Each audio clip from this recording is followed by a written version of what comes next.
financial advisor walk into a bar. No, and then what happens, Dave? Well, the question comes up about succession planning in family businesses.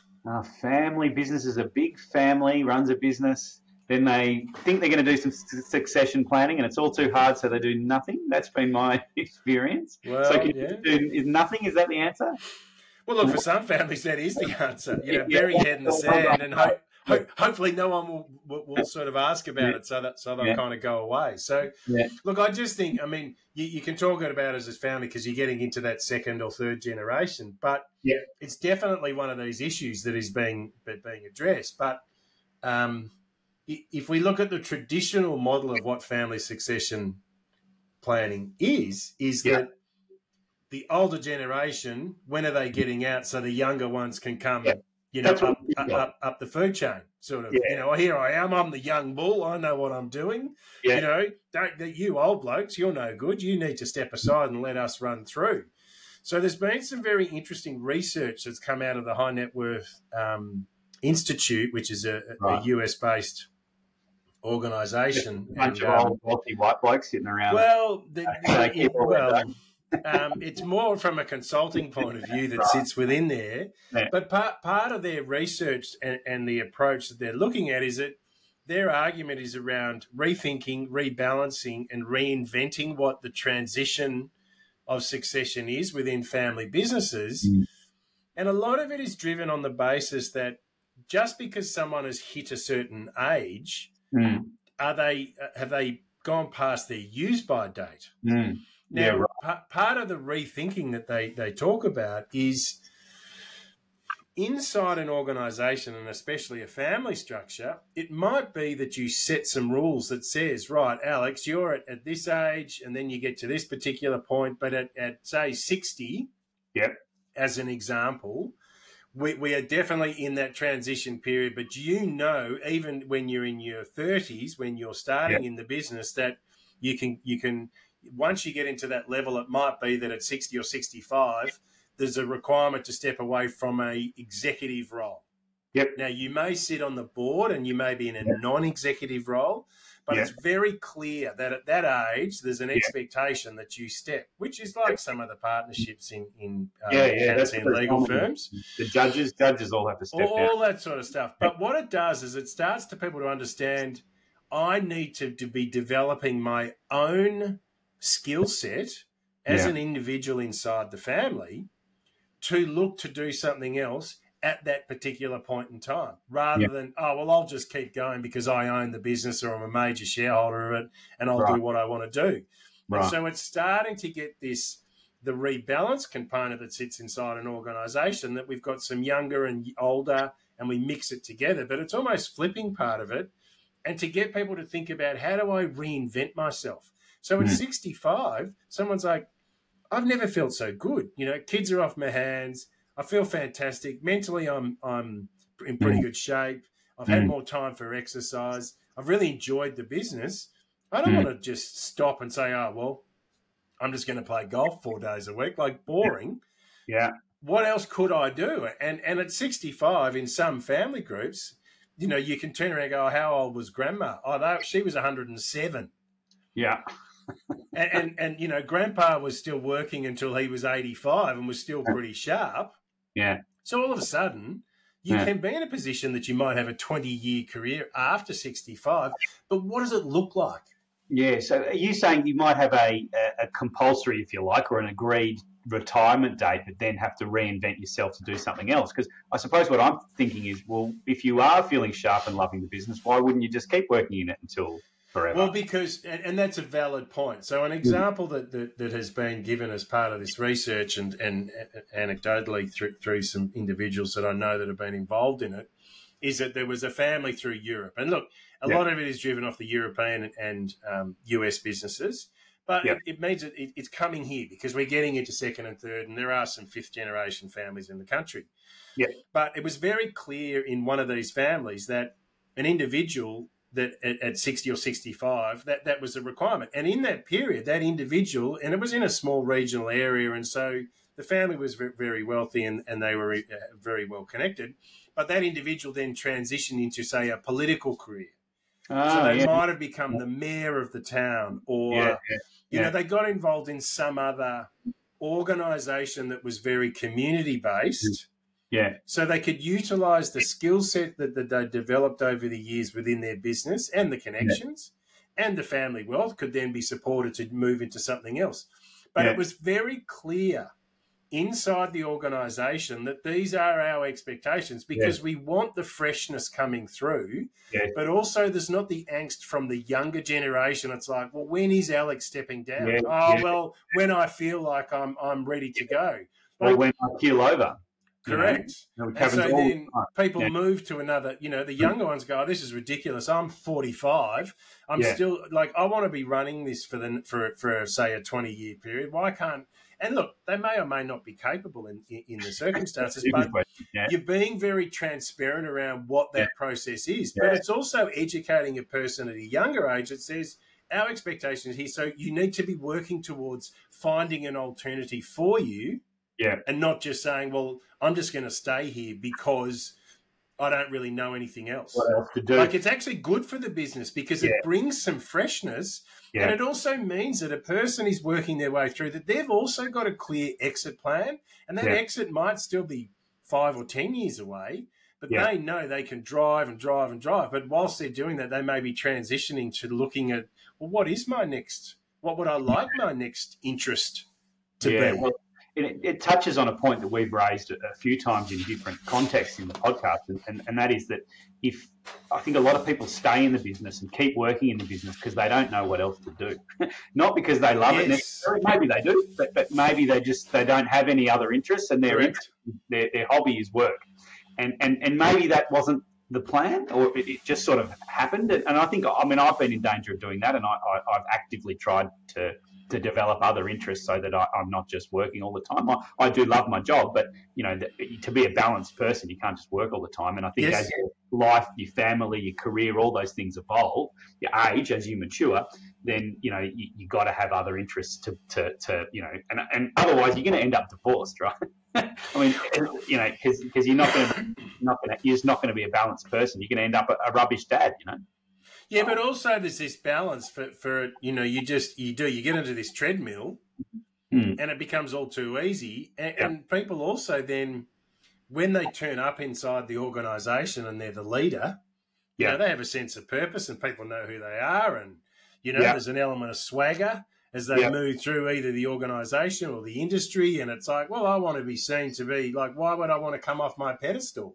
Like I am the man kind of scenario. And there is that element that sits there that says, sometimes you can get to the point that you go so far and then you go, oh, I'm so into this, I don't know how to get out of it. Yeah. And I don't know at what point that I've kind of had enough, but because I haven't been thinking about it, or there hasn't been the process or systems to follow that everyone is aware of, that there's a natural transition. Oh, well, let's just leave him because you get cranky about it. So therefore, let's not. And then people stop asking. And then all of a sudden, the support mechanism that was coming up underneath you disperses. Because they go, well, we just don't know. Is it 1 year or is it 5 years you're going to be backing out? If it's in 5 years' time, I'm out of here. If it's in 6 months' time, maybe I'll hang around and to do some stuff. So it's that element that we don't want people to regret not making a decision. And it's absolutely that fear of the unknown.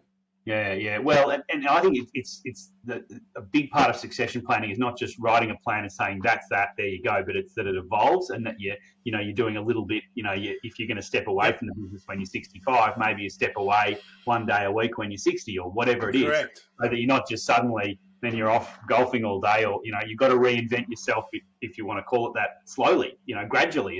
It's a process. It's not something you don't sit down, write a succession plan on a weekend away or something, and then that's that. You've got to be either developed over time and implemented over time, and then as part of a kind of a broader management strategy of the business, right? And this is where we talk about the whole rethinking of the approach that sits around it. For the older person, it's not all about the young ones coming up. Like there's an element of respect for these, especially if it's a first or a second generation leader that might have, taken over this business because their parent had stepped down and they're the second generation, and they've bought it from, 10 employees to 100 employees. I mean, they've done a bloody good job. Now, the team has been around them, but they've driven this business. So you can't just disregard and say, well, you should just step down because you're at this age. And but again, you've got to be thinking about what is it that they're looking for and having those open discussions. And that's where it comes back into the management team, or if you have a family discussion, what is it that everyone agrees to? And there's got to be a role, like put someone in a place where they can, continue to be actively involved. Yeah. But they're also giving the capacity for the younger ones to come in with some of these new and fresh ideas, and they just look at things through a different lens. And how can we introduce technology that may not be someone else is aware of? Do you know what I mean? It is. And it's not we're trying to push someone out of the business. Yeah. What we're trying to do is enhance the business even further and leveraging into where their real strengths are. And they could be, as you said, they walk the floor. Yep. Some of these people, okay, they may not be in the CEO role anymore, but if they actively get involved and people still know them and they can still come to the business, but ultimately they have to defer to, and this is where it comes back to, the senior person steps down, but then they keep making decisions on behalf of the son or daughter that's now running. It's like so this is part of the education on both sides about, well, they've got to defer and say, look, Alex, I'm not making that decision anymore. I really need you to refer to Peter. He's now, across that stuff. I'm only here a little bit of time. And I went to a business the other day to visit, and I was there to meet, let's call him John, and there was a guy, let's call him Steve, at reception, much old, really an old fella, maybe in his 60s or probably 70s or 80s.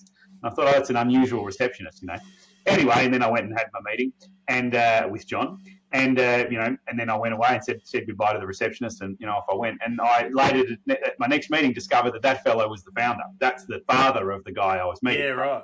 And that he was still there, and I think he'd done it well in that he was still involved. He was actually doing reception, answering the calls and stuff, but he was also just around to help out and to support, but he wasn't at the meeting with me, which was, about some legal issues that the business was having, so that the son had fully taken over. He wasn't being second guessed by the dad, but the dad was around and involved in the business because he liked it, but in the capacity that he chose and that suited him, for his age and his interests and so on. He loved the business, and I just thought it was quite a lovely thing. And of course, I was glad that I'm nice to the receptionist, because he was should be nice to everyone. Yeah, well, exactly. But you're glad, he was obviously seeing what's going on. He was getting the cut of me, if you like, socially, nothing to do with what legal advice I was giving, which I thought was quite good. So in a way, he's keeping an eye on his business, in his own non-interfering type way.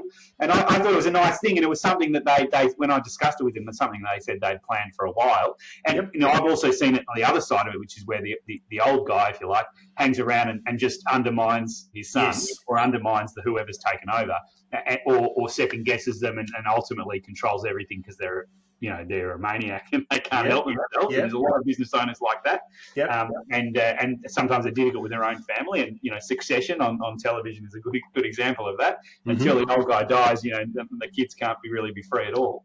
But this is also the challenge for a lot of the younger ones. And if you've had young kids, you've got to let them stand up and fall over. Yeah. They're going to graze their knees. They're going to have some tumbles. It is no different than when you've got younger people inside your business. They don't have the corporate history that the older person does. But there's also a point that you've got to allow them to make some mistakes. How else are they learning along the way? However, there can be their capacity, pardon me, and that's where you're into this, advisory board component where mum or dad or both are involved in the, I remember back, when late 80s, this happened. I've seen a similar thing. It's like 45 years later. Yeah, I know, but it looks like it's similar, but it's different. It's sort of, history repeats itself in so many different ways. It's just that it might come and look like a different skin over the top. But the ultimate outcome is going to be similar. And for a lot of people, that level of intellectual property that sits in corporate knowledge, it sits inside the heads of some of the older individuals inside a family is wonderful to be able to tap into, but it's having the structure in place that enables them to feel comfortable to back away and to feel as though that they have value to be provided back to the business. Now, that may be like that example of the father sitting at reception, or it might be someone backs away completely from the business and goes off and does something completely different. They're like, no, I've really enjoyed it. I've got the financial freedom. Like, the business still pays me an income stream, so I'm not going to look for this new opportunity because I'm looking to make the money out of it. If I make money, great. But I'm doing it because I find it really interesting, and therefore I want to get involved in something new. And it opens up their mind, and you see. I mean, what do they call it? The it's not an entrepreneur. You're like a mature entrepreneur. Maturepreneur. That's sort of along those lines. But do you know what I mean? People have gone past that point where they've like, well, I've educated the kids and they've grown up, and I might now have grandchildren, and so my financial resources are adequate that I'm doing something not because I have to make the money, but because I just find it interesting and it's my hobby that just happens to now have turned into a business, and it's exciting. Yeah. Well, I know my own father did. He worked at a large multinational company on the board, and then when he kind of retired, he went and worked at Monash Uni as a lecturer, and he was part time, I think, but he went in every day just because he worked. I don't know, worked from 10 till 3 or something every day, in the office, and he loved it because it was like your working day. I've already started that, yeah, that's right, absolutely. I try and keep my meetings in the middle of the day. I don't like them too early because I'm too bleary-eyed, and I don't like them too late because I'm about to fall asleep. So, but he loved it. He reflected on his own career, and he wrote some papers about what he'd been up to, and, he talked to some academics who had the, academic training but not the practical, and he had the practical, not the academic. He said he was the least qualified lecturer that Monash has ever had, academically, but... Yeah, so I mean, it was quite a nice. I think it was sort of by accident more than by good planning, but it was sort of a nice thing for him to do in his kind of, in the last phase of his career, if you like, and then he retired fully. And that's a confidence issue for a lot of people too. Yeah, like no, but I don't want to go and do that because I've done this same sort of organisation or business for 30 years or 40 years or 50 years. Oh, I don't want to go off. And what happens if I get it wrong? Okay, well, I think that ends up being a confidence issue for some people. And that's why they end up staying for so long in the one spot because, they don't want to do anything different. Yeah. I mean, it really requires you, and we've talked about this before as well, and it was such a good point of yours that a lot of, and it's particularly men, but everyone who owns businesses are really afraid of doing something else, and they don't actually have, like, they don't know who they are away from the business, and they don't want to face that issue. And so they just continue on in the business. And I think I'm a bit guilty of that. You sort of go, well, I'm good at this, and I've got a bit of status here, and my clients ring me up with problems, and I help them, and it makes me feel valuable. Yep. And I kind of go, well, if I wasn't doing that, what would I be doing? Or I don't know, and I don't really want to find out. And so you just chug away. And nothing wrong with working in your business if you love it, but you just chug away, and maybe you end up never going to Europe with your wife, and you have a heart attack early, and that's the end of you. And you haven't planned for your kids, and it's all very bad, and that happens all the time. Correct. So having a bit of a plan and then gradually implementing that plan over time, I think just makes your life richer. And it's part of kind of wealth activism, or part of your financial planning, isn't it? Absolutely. I mean, it is. It's having these open discussions, and just because we talk about it doesn't mean it's going to occur. I mean, we still have these discussions with some people. Go, let's not talk about estate planning because you're being morbid. I'm like, but everyone's going to die. Yeah, we're all going to die. It's we just don't know when. How prepared we are.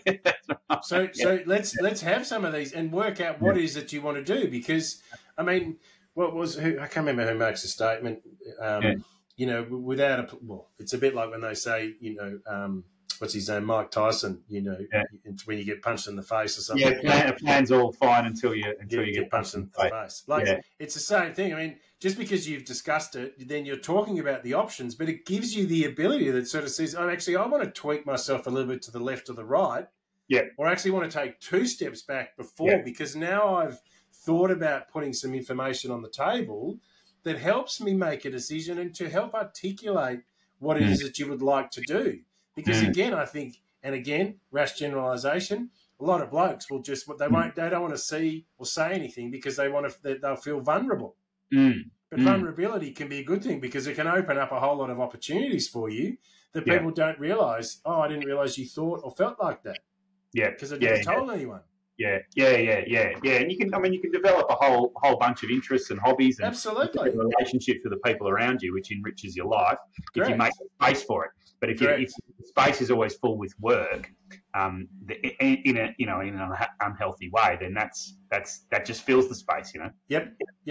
So I would look at it again and say that whole transition, succession planning in family businesses, as really as a summary, is to really sort of rethink about the approach, rebalance the way you're doing it, and reinvent yourself.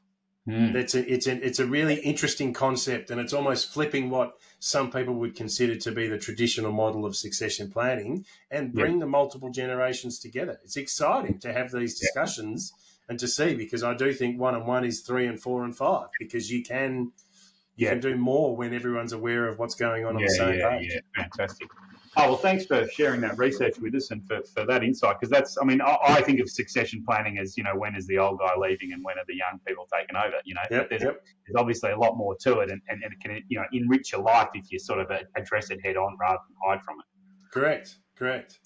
All right, well, I hope everyone's enjoyed that discussion for today. So as we close out, I'd like to thank Alex from Taurus Legal Management. He can be contacted via LinkedIn at Alex Martin or via the website tauruslawyers.com.au. Thanks, Dave. And I'd like to thank David Murdoch, the wealth activist from Paxton Bridge. He can be contacted at David Murdoch at LinkedIn or at paxtonbridge.com, because he's an international man of mystery. As always. All right. Thanks, Alex. We'll talk later. See ya.